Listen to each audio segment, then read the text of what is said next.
Alright, we're leaving the ferry. Finally to Iceland.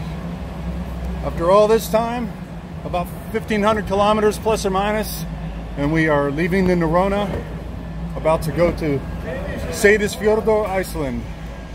And then we have about 700 kilometers across this country to Reykjavik.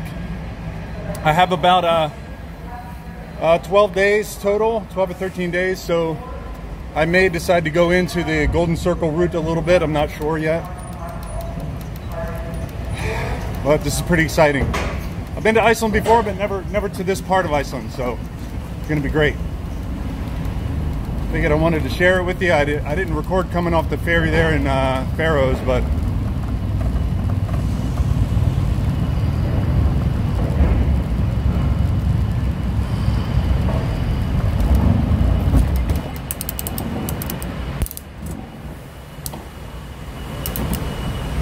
here we go. And it's a bit foggy. Yep, thank you. Bye-bye.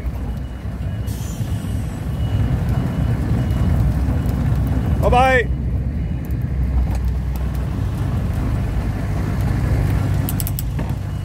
Hi. See how the customs and immigration process goes here. All right, so we're past customs. There's the Norrona. Thank you to the Norrona for bringing me here, and got a crowd of bicycles behind me. I think I'm gonna try to tackle the mountain immediately. Maybe I'll look at the weather first, but I feel pretty good. I want to get going. I got a big breakfast in me. It's funny, we had a little bit of a cheering section there. There was a bunch of people standing there at the end waiting to get on buses, and pretty funny. All right, so hardest climb probably ever. 25-kilometer distance, I believe, from here to Egilsstaðir. So it's about 12 kilometers of climbing, 600 meters of vertical climb, and probably gonna have to push a couple times, but that's okay. I really wish it was clear. It looks really nasty up there. You can see it in the background over my shoulder. And it's not going to take very long to get into that weather either.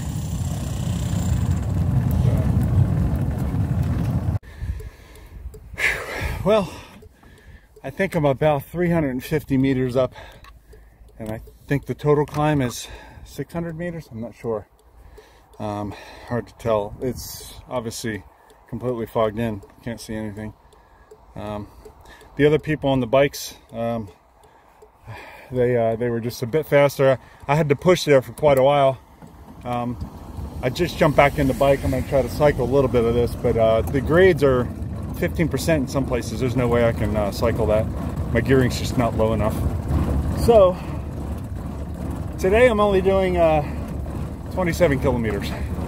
It's the least amount of riding the whole trip, because I think it's going to be enough. I'll get to the other side of this mountain, hopefully get down safely, and then camp, probably try to wash some clothes and rest the legs a little bit, because tomorrow I get a really long day too. There's snow up here. There's a pack of snow on the right side here. I think I'm near the top. Been climbing for I guess about an hour and a half, hour and 20 minutes.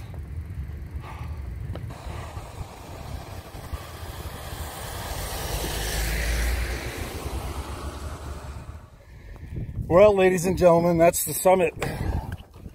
Woo!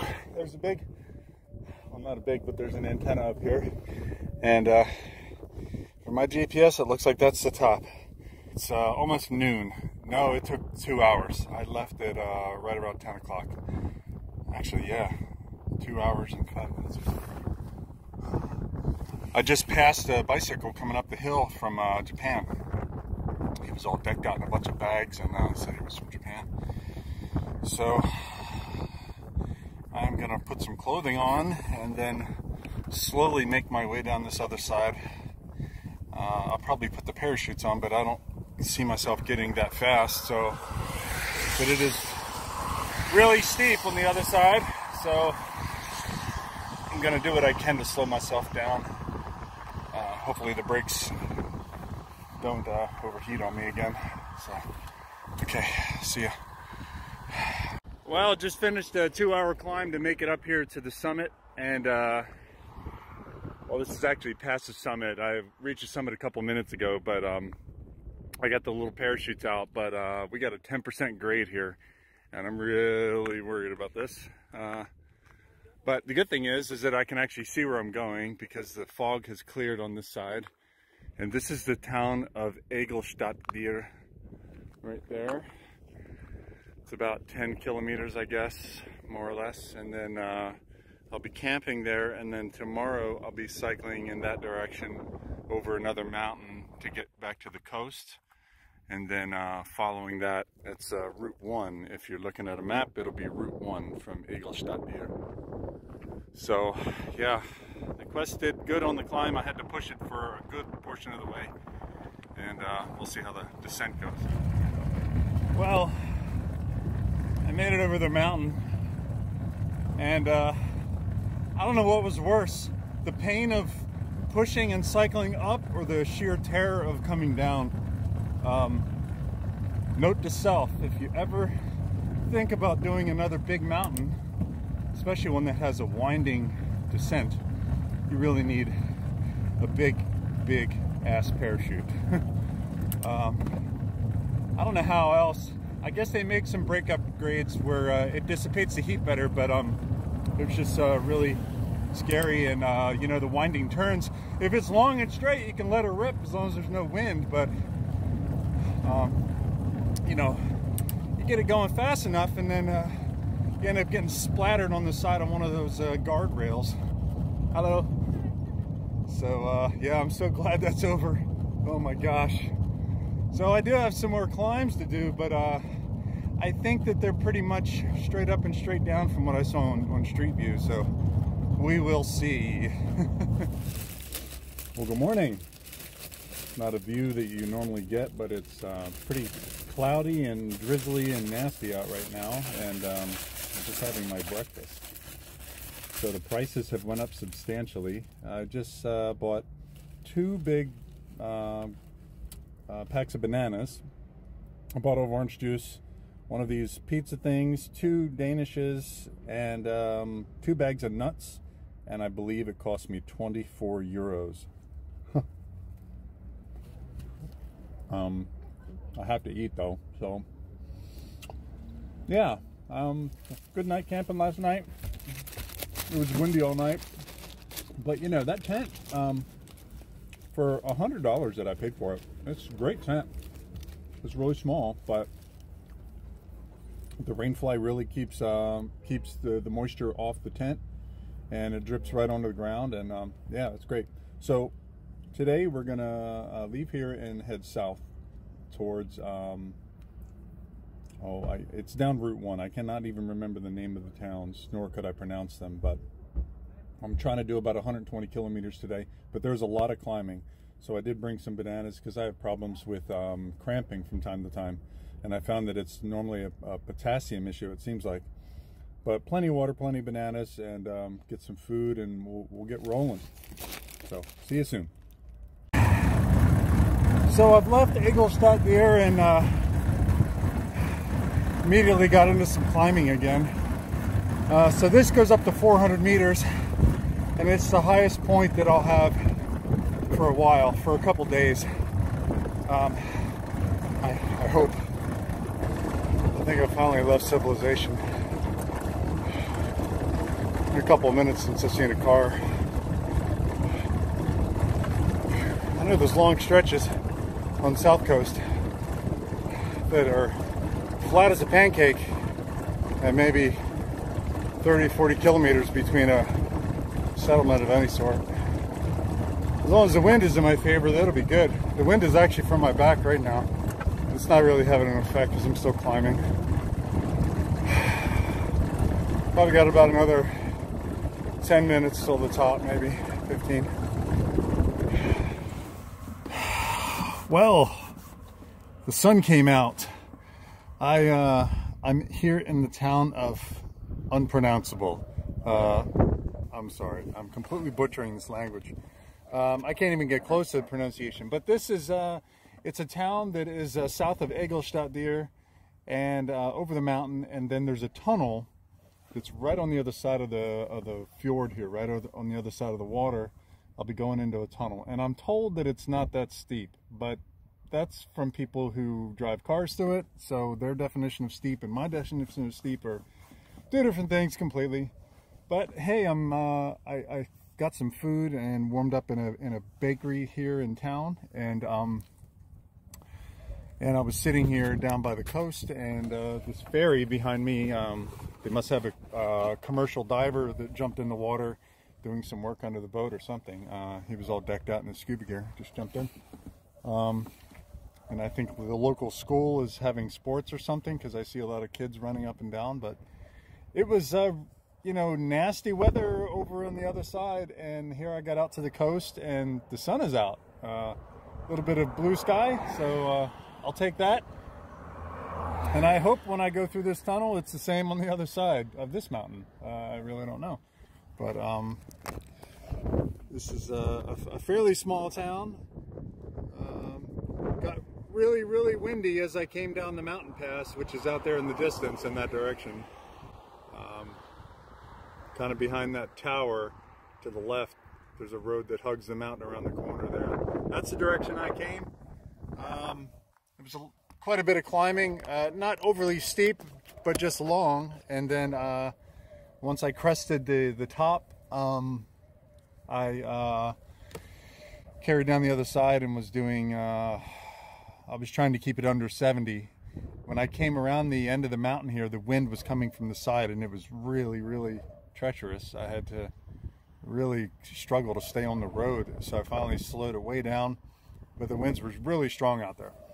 So anyway, we're past that, and yeah, I'll go do this tunnel, and I have about 85 kilometers more today that I'm going to try to go get done, and it'll take me to a place called the Barunis Hostel, which is, and camping, which is right on the water. It's out in the middle of nowhere.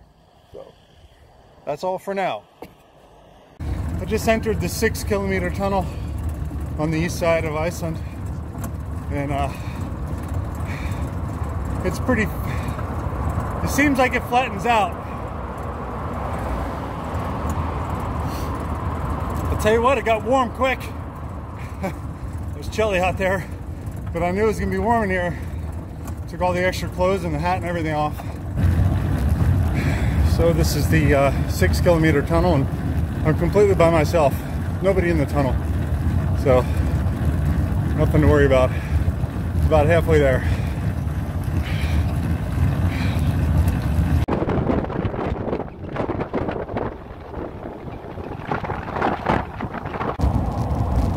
Man, it looks like Alaska. Well, I can see the sea again.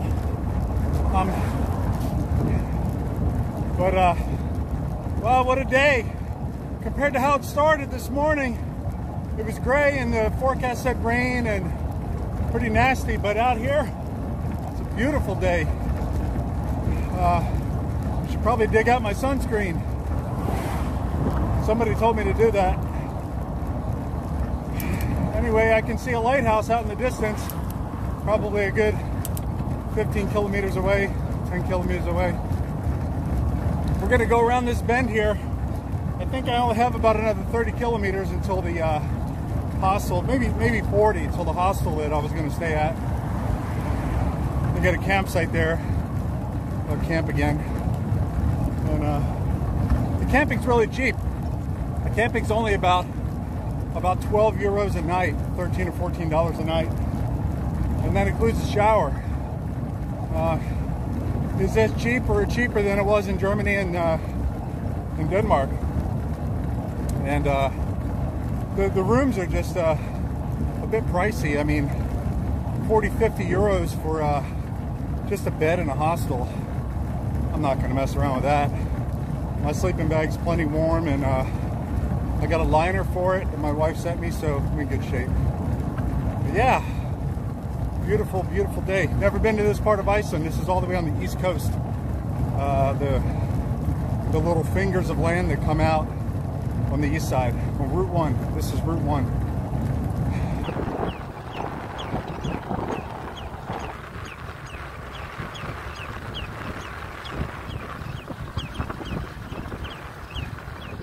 Laundry day.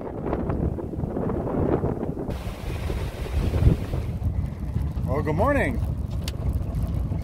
I am leaving the Barunas Hostel campsite. Extremely windy last night. I think the wind is funneling down the mountain valley to my east here, and it wasn't overly cold, but it was extremely windy last night. So it did dry my laundry out for me. That's a good thing. So yeah, I'm gonna try to make it to Hoffen today. It's about 150 kilometers and fair bit of climbing. Kind of the same thing as the second half of yesterday, where it's a bunch of little annoying hills that hopefully I can carry speed up to the next one, but we'll see.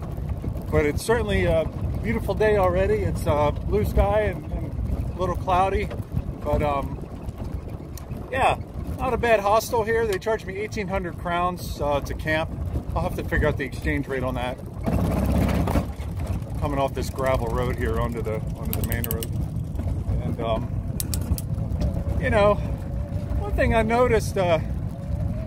Some people that I met at the campsite, maybe it was just me, but they seemed really in a rush and maybe not as friendly as what I was used to, but that's okay. So yeah, we're gonna go to Hoffen today, which is the lobster capital of Iceland. You can get lobster everything there, and I guess I'll cook my lunch and probably eat dinner tonight in Hoffen. I'll splurge a little bit. I have to get lobster while I'm there.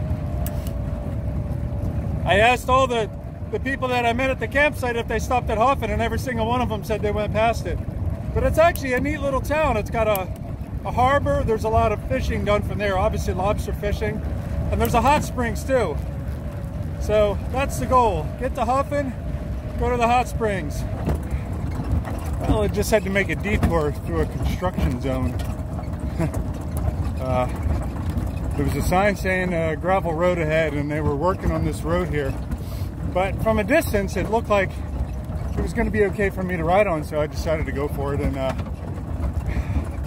got 3/4 of the way down and turned to rocks, but it's still okay for now. There's a red van coming up behind me. I thought for sure it was somebody to come yell at me from the construction company or something, but yeah, it was a man riding past. He waved to me. He must have the same idea. Almost there. You got to get off these rocks here. It looks like it gets to a somewhat smooth surface up here in about 50 meters, 100 meters, and then there's a bridge, and then I'm back out on the regular road.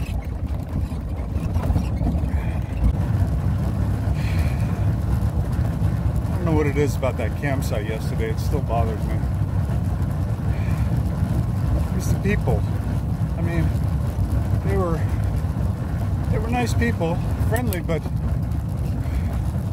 they just seemed very narrow-minded, and none of them really understood. Like, they didn't really understand the whole point. Like, cycling, why with a bike? I think if it's something you have to explain, you probably won't understand the answer. And then the one guy, he was from India. He didn't understand why it was like not working. I said to him, I said, yeah, I think if I didn't have a family, I'd just keep going and try to stay on the road as long as I could, see as much as I can. He really had a problem with that. I don't know. Try not to read too much into it, but we got to slow down in our lives sometimes, and you know, we need money, but we need to live too, and take a sabbatical from your job and, you know, really see some of the world and really take your time too. I think the problem here is that people come to this island, like the Indian guy and his wife, she was pregnant. They only had 5 days on the island, and they were trying to circumnavigate the island. They were trying to drive all the way around up to Akiuri, up in the north, and you don't see anything. I mean, I guess I'm guilty of that too in some trips I've taken. You know, you try to pack in as much as you can, but yeah, there's just different ways of going about things, I guess. But I was glad to leave that campsite because people were kind of a downer. Not that they were bad people, but they were just sucking the life out of me. I had to get the heck out of there. Anyway, here we go. Nice downhill. Woo!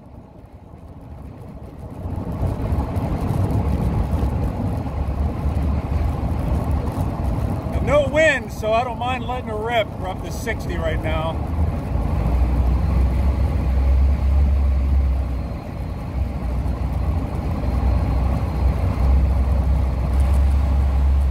$70, $75.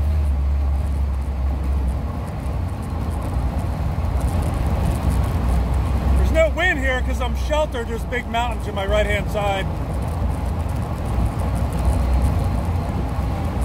Still doing 70.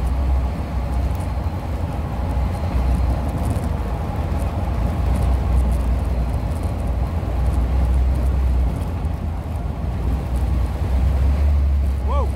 Okay, a little bit of wind, don't slow down. Woo. Little gust there. Saw what happened, just a little tiny gust, and woo, away she goes. The wind is coming directly on the side of the bike and it's accelerating. It's perfectly flat. I'm right along the water. The wind is on the side and it's accelerating the bike like a sailboat. So, I caught up to my friends, Esther and Harry. We caught up together. They're on the road here, and they took a different way. They took a gravel road, which was a lot shorter than what I did. So I'm about 55 kilometers from Huffen, where I'm going to camp tonight and maybe tomorrow. And there's quite a steep grade here with an overlook at the top. It's fairly nice. And what's interesting is these birds down here. They're all kind of basking in the sun.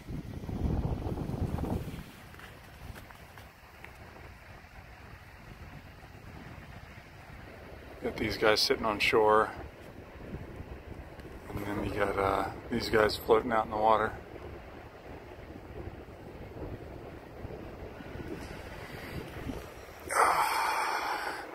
Then you get these guys over here that were throwing rocks at them a minute ago.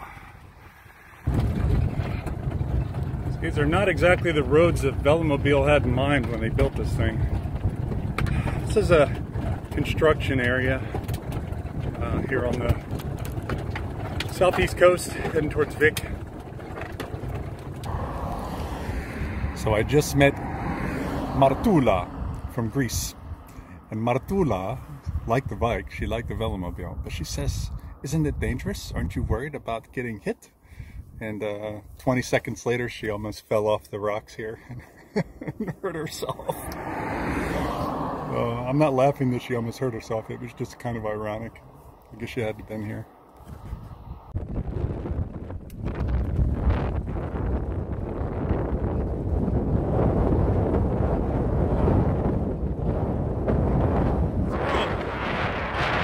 Last push for today. I'm gonna get up that mountain through a tunnel, and then I'm in the town of Huffen. I'm gonna camp for 2 nights. Well, good morning. I am leaving the town of Huffen and heading west.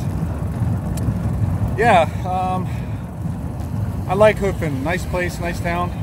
The campsite has a little bit to be desired. It got very, very crowded.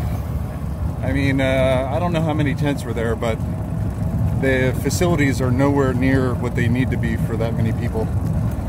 And a big group of teenagers came in on a big bus, and they were screaming and yelling until after midnight. I finally got out of my tent and I moved my entire tent over to the other side of the campsite and finally was able to get some sleep. So anyway, cold and cloudy this morning, but I'm gonna head west out towards the glacier, the Vatnajökull Glacier. It's the largest glacier in all of Europe. Yeah, the landscape here is not as steep, and the road surface has gotten actually a lot worse. The road surface is really coarse, so my speed has gone way down. Even though it's flat, my speed is kind of stinks today. So I'm approaching Diamond Beach, the Glacier Lagoon as they call it, and you can see the Vatnajökull Glacier there on the right. Weather looks pretty terrible over there. But this is where the icebergs are washing up onto the black sand beach up here. So I'm here at a place called Glacier Lagoon, and it's the Vatnajökull Glacier as the icebergs calve off and they empty out into the lagoon here. And you know, summertime, wintertime, I don't see a big difference. I was here in winter in February last year, and it looks to me like the same amount of glaciers are here in the lagoon. But the lagoon was frozen quite a bit up there, and now they actually have boats that you can take and you know, get a tour of the lagoon itself, which I've heard is a waste of money because you can pretty much see the same thing from the shore. But yeah, made it here, and who do you know was standing in the parking lot?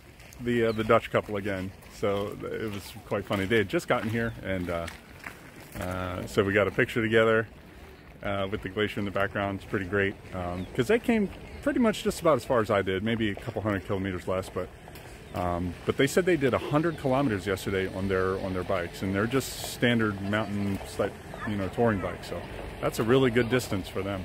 Well, suddenly the tide turned, and all the icebergs are running out.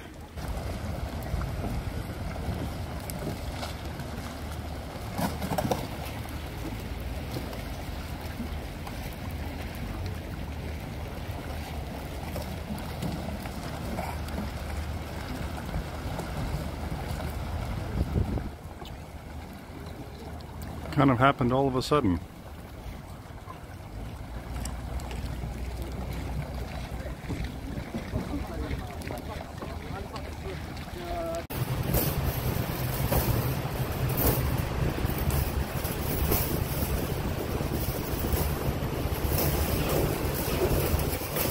Well, good morning. I'm here at the Vatnajökull Glacier Visitor Center, and yeah, nice sunny day today. Actually have the Quest all ready to go, and I actually put the solar panel on the roof today, which meant that I also had to break out the sunblock.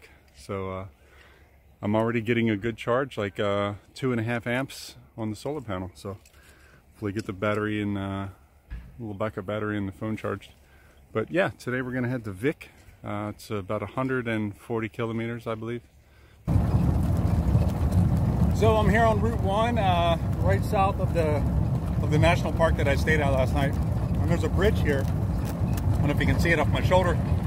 It was constructed in the 70s, and then they had an eruption, a volcanic eruption right over here in 1996, and it created a huge flood of icebergs coming off the glacier over here, and it completely destroyed this bridge.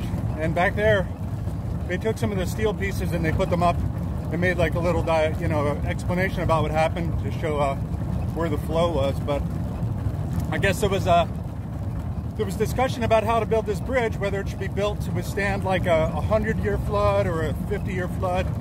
But I guess it was I guess money was the ultimate decision, and the bridge that they built was destroyed. So they did rebuild it, but they're not using it. I don't know why. Maybe they're trying to save the roadbed for only when they need to use it. But right now we're on the lower road.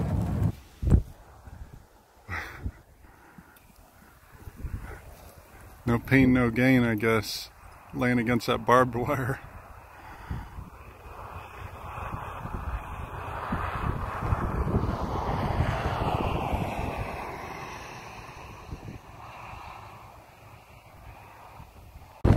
I got the wind on my side. I'm doing 46. I've been over 40 for probably about 10 minutes. So making up some lost ground. The wind was really, really strong back there. I never felt like the Quest was going to roll, but a couple times I felt the need to lean into the wind, and a big truck went past one time that was pretty sketchy, but the wind is coming from back here right now. But I had seen some a while back. Hey! I'm going from Germany to the US. I'm from Delaware.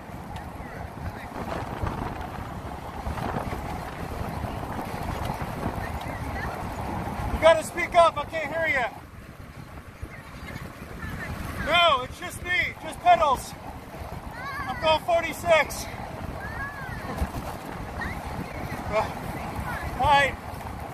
I didn't tell them, but the wind is helping a little bit. Or at least it's not hurting me. Just for, seems like 500 kilometers it's been on my face. At least now it's behind me.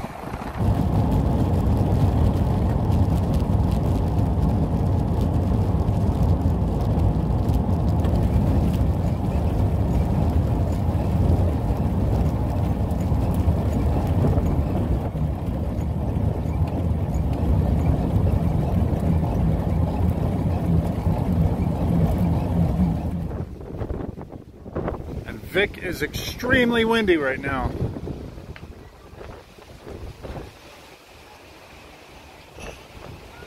Good morning.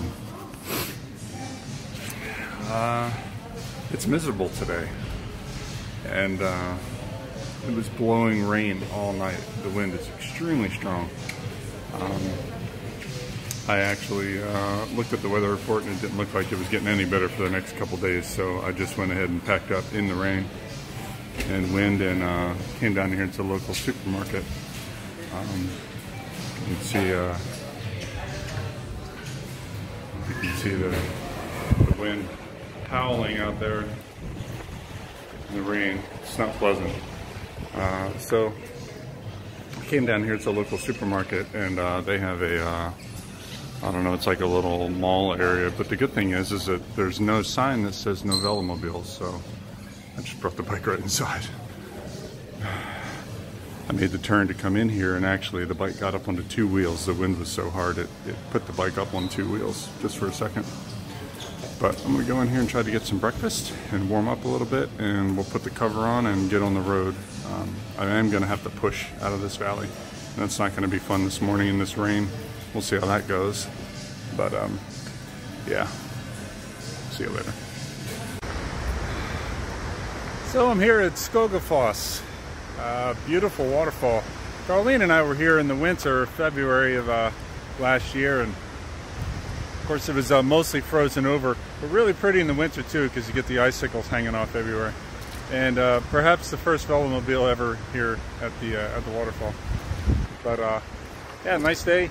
Come up out of Vic. The rain and the winds were treacherous coming up out of Vic, but once I crossed the mountain, getting up out of there, it was a lot better on this side, and the winds are still strong out there, but the rain quit, and I'm happy with that. So I'm going to keep going as far as I can get today. My ultimate goal is to keep toward the coast, because I injured my ankle, and I noticed climbing that mountain today from Vic that the injury was really painful. My Achilles on the right ankle is I snagged it on the bike the other day when I was riding. Anyway, could have been a lot worse. I could have broken my ankle, but thankfully it was just sore, and the bike's getting a lot of attention. Hopefully nobody. Don't lean on it, please. Hello, don't lean on it or sit on it, please. Thank you. Very. So I just stopped at a waterfall called Seljalandsfoss Waterfall, and met some people. Met a father and son from Bolivia, family from Slovenia, and met another family from Slovakia.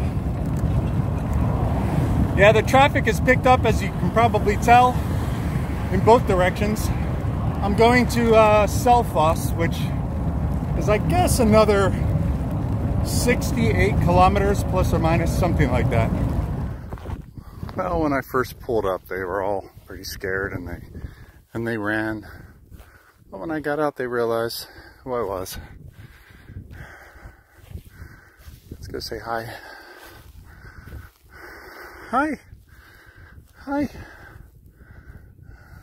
Hi. Hi. Hi.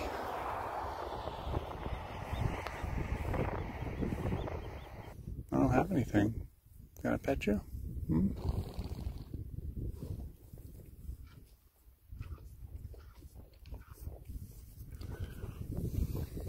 Well, good morning. It's Thursday. Just left Selfoss, heading south. I got off that Route 1. That road was really busy. And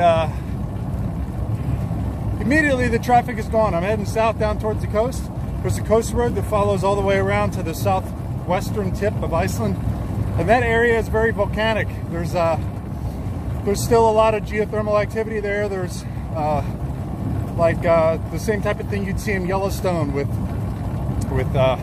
steam emanating from the ground, and there's hikes to do. And so I'm going to try to spend some time over there, maybe a couple days, because, you know, I thought about just going straight to Reykjavik and trying to fly out tomorrow, Friday. But I called the airline this morning and they wanted more than full cost of the ticket to change my ticket, so I would have had to just buy a new one. And it's just not worth it, so I'll stick with the plan, ship the bike out Monday, fly out Monday night, and so I got Thursday, Friday, Saturday, Sunday to kill.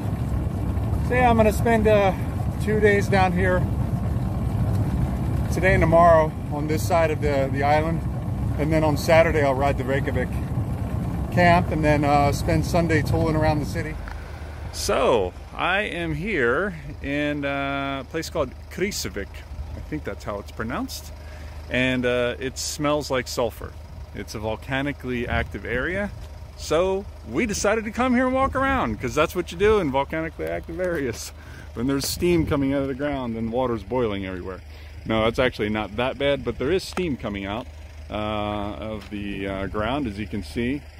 A couple different places here and behind the Quest. This is very close to where the European and North American tectonic plates join. There's a boundary, and I'll show you on the map. We're going to actually cross this tomorrow. We are right here in Krýsuvík, and we'll be continuing down along the coast. And then over here there's actually a bridge, a footbridge, I guess, that you can go across, and it connects the two plates. So then officially I guess I can say I'm not in Europe anymore, I'm in North America. It's very desolate on this southwestern peninsula of the island, which is what I wanted. I was really sick of that Route 1. After I came past Vik, the traffic was really heavy, and I didn't have any really close calls to speak of, but I was just sick of big trucks and cars and everything.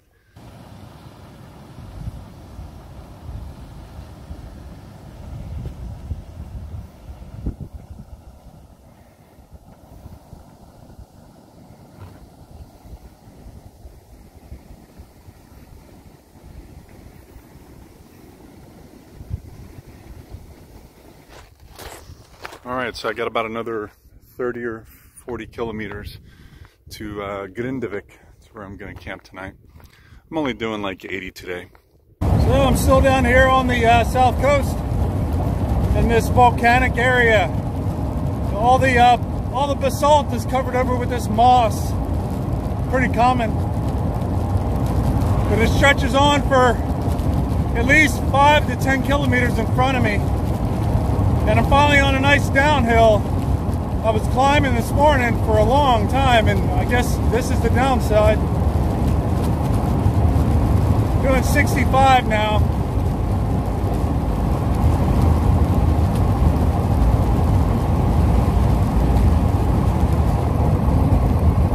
road's pretty smooth too.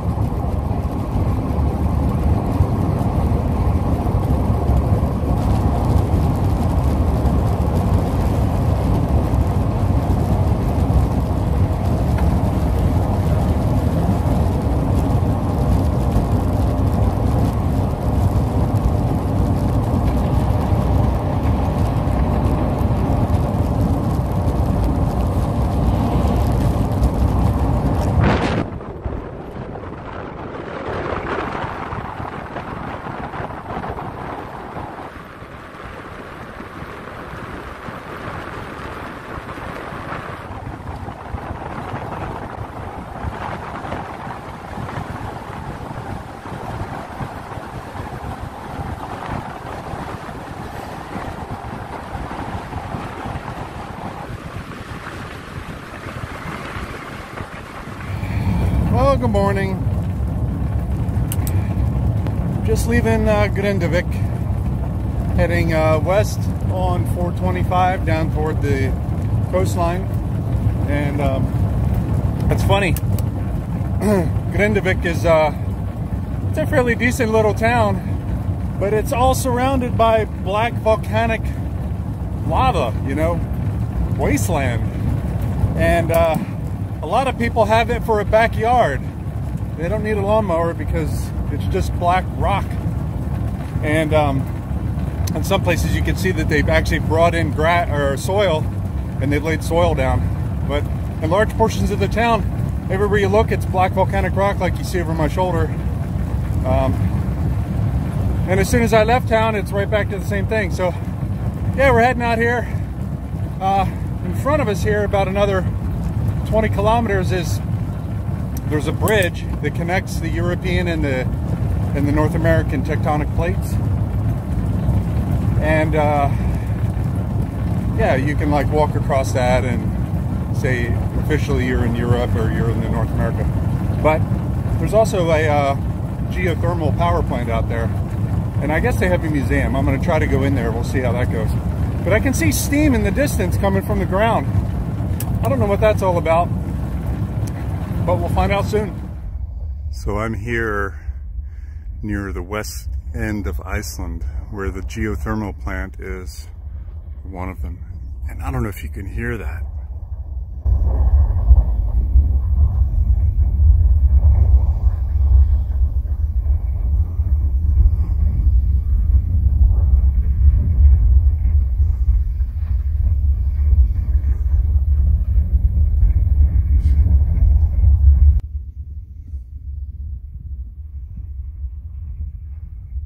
There's an exhaust plume over here.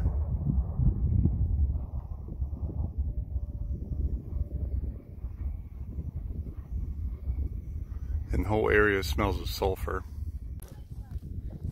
So I'm here at the junction between the North American plate and the Eurasian plate. This is where the two plates are actually separating from one another. And you see this big rift behind me here. I'm kind of standing up on the walls, and they have this bridge that they built, I guess in 2002, to kind of be symbolic. But you know, I'm still here on the European side, the Eurasian side, because the Eurasian plate, I guess, is the largest in the world, and it extends all the way to Siberia. And the other side is North America. So a second ago I had the Quest, and I actually rode it over and rode it back and got a couple pictures. But yeah, it's pretty neat. This is separating at about 2 centimeters per year. That's what the diorama said. So pretty neat place. And this is right close to all the geothermal plant and activity. There's hot springs right down the road, and you can smell the sulfur. The sulfur smell is really strong in the air here. So from here we're going to head north. We're done heading west. We've been heading west for 10 days or 11 days. Now we're going to head north, and we're going to go up to the northern point behind Keflavik Airport. If you look at the map, it's all the way at the tip there. There's a lighthouse, and there's a campground right there at the lighthouse. So that's where we're going to go. There's warning signs about all the birds. About to be careful. Look at this.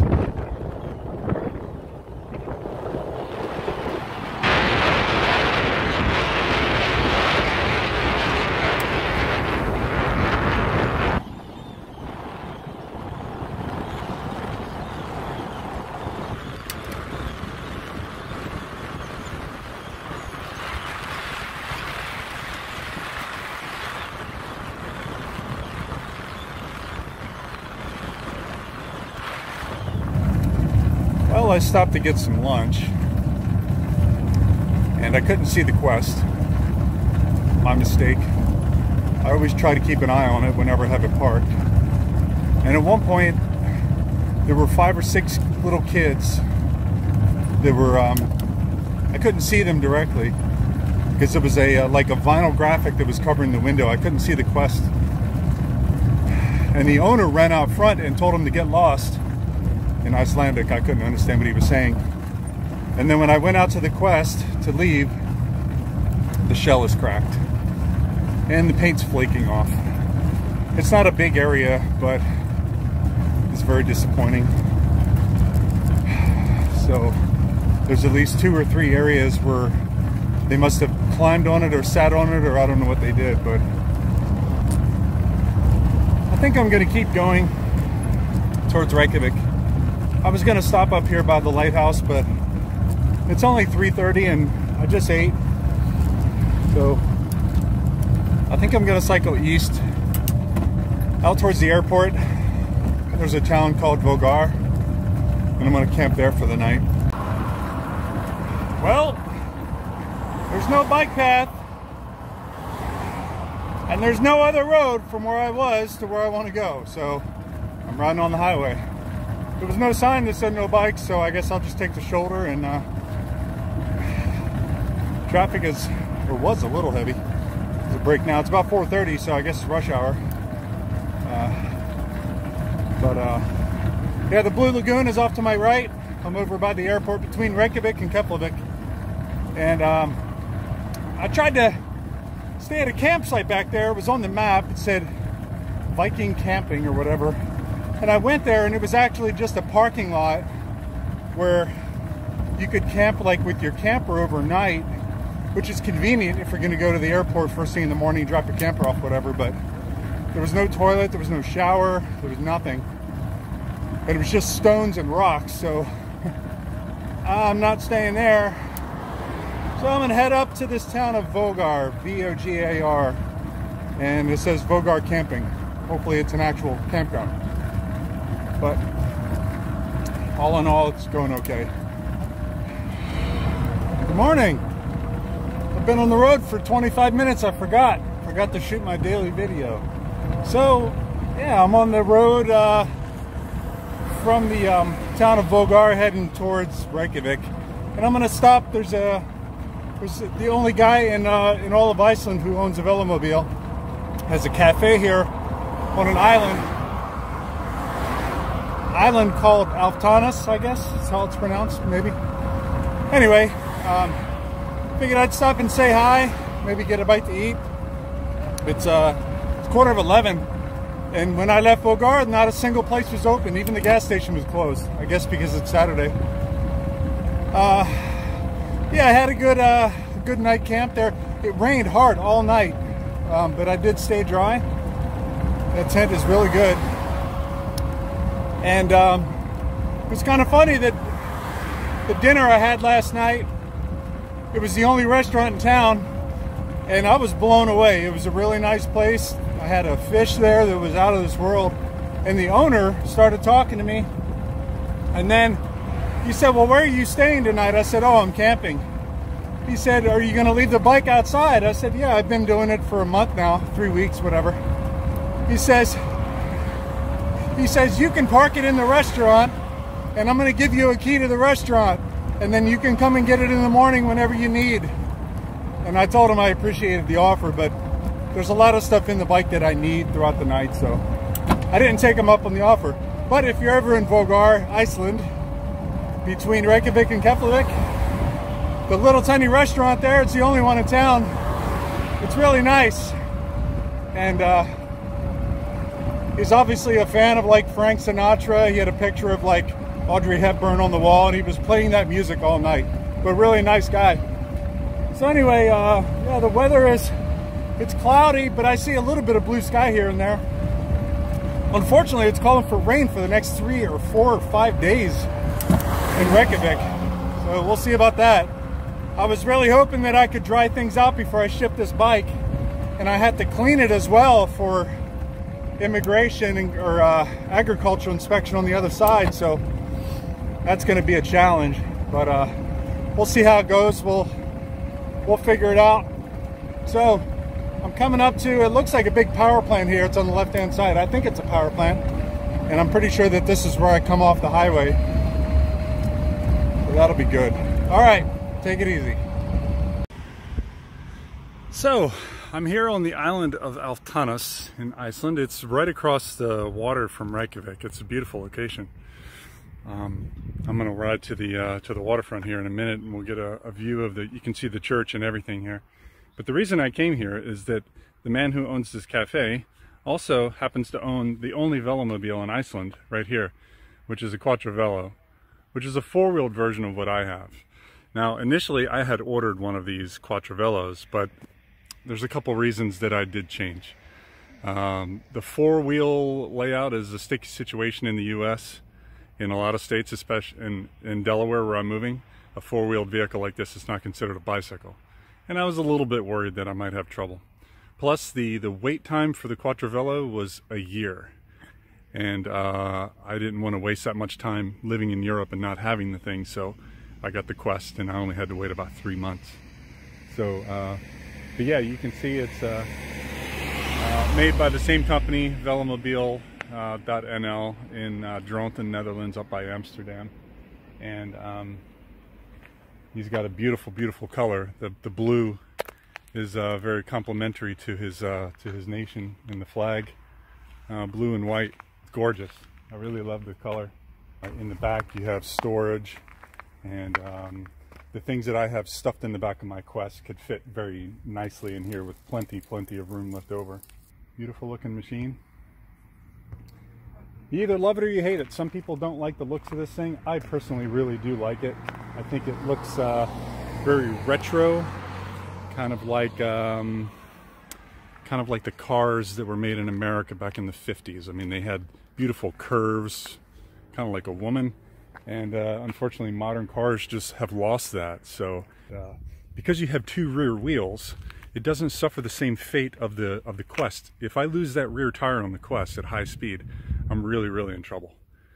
So the tube that I have in the Quest is actually it's like a dual layer tube. I can't remember. It's made by Continental. I can't remember. But anyway, it's like a self-sealing tube. That way, if you get a puncture, it shouldn't totally deflate, and you can at least slow the thing down. Yeah, it's great. Here we are. We found it. The only two of them in Iceland right now. Here they are. So I'm gonna go meet the owner. He was making some pizza when I was in there. I'm here riding with Scully and his Quattro Velo in a really nice waterfront path that makes its way into Reykjavik. It's alongside all of these residential areas, little apartments and condominiums. Had a couple startled people as we went by, but no casualties yet.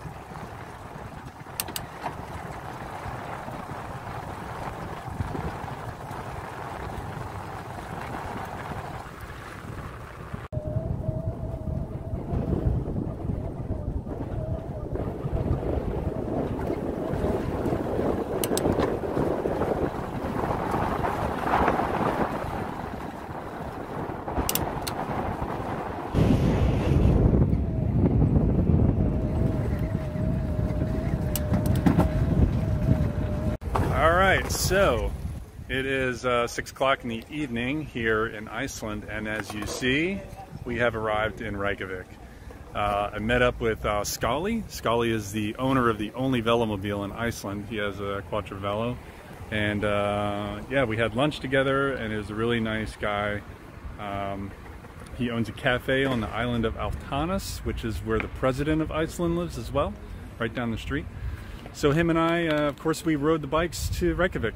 We had to, right? And we come up here to the very famous church, which is very iconic. And from here, I'm gonna go get my campsite set up for 2 nights. And then I'll be setting up the bike to ship on Monday, getting it cleaned up and get things organized, figure out what I'm gonna take on the plane with me. This is all organized and set up from what the company told me, so I hope that stays the plan. But yeah, it was great. Great to meet Scully, and great to make it to Reykjavik. And it's not mission accomplished yet. I still have a couple 100 kilometers to go once I get the bike back in New York City and go down through Manhattan and through New Jersey, and then take the ferry from Cape May over to Delaware. So, but the big part of it is done. We've made it to Reykjavik, and the weather held. You know, it was raining this morning, but nice weather now. So yeah, a lot of curious onlookers earlier. The crowds have kind of diminished a little bit here at the church, and I might take a stroll around the city down by the waterfront before I make my way back to the campsite. But as you can see behind me here, there's the water in the background, and the harbor and the waterfront's down there where the amphitheater is, and really nice town, really beautiful. Last time I was here, it was covered in snow and ice. It was beautiful then, but definitely a place you want to come visit once in your life. So here we are. We made it. All right, take care. Oh, good morning. It is Sunday, the day before I leave Iceland, Reykjavik. And I come out for a little ride this morning after some breakfast. And I'm down here at the cruise ship terminal. Obviously, there's 2 cruise ships here behind me. And I was just talking to a guy, an older Icelandic guy by the name of Arnik. And he was in the Icelandic Coast Guard for something like 50 years. And he was telling me stories about World War II and you know, when the Brits and the Americans came here, and talking about some gun emplacements that are up here in the hills. He was a really interesting guy. And he said he really wanted to go to Pearl Harbor someday. I hope he makes it.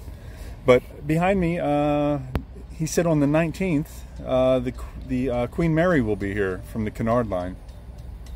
And I knew this already because I actually contacted the Cunard Line and asked them if it was possible that I join their cruise here and go back to New York and bring my special bicycle with me.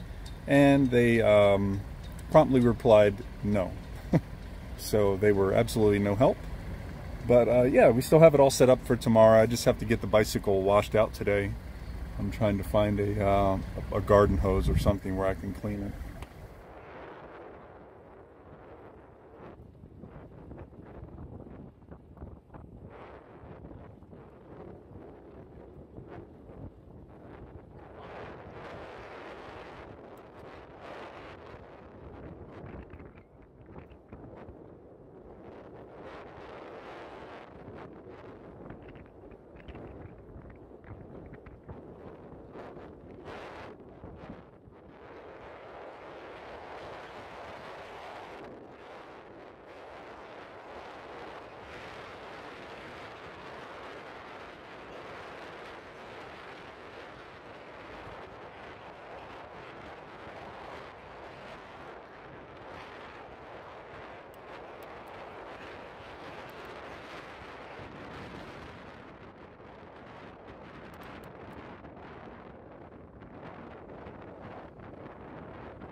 Well, good morning, and as you see, I'm at Jonar Transport here in Reykjavik, down by the port.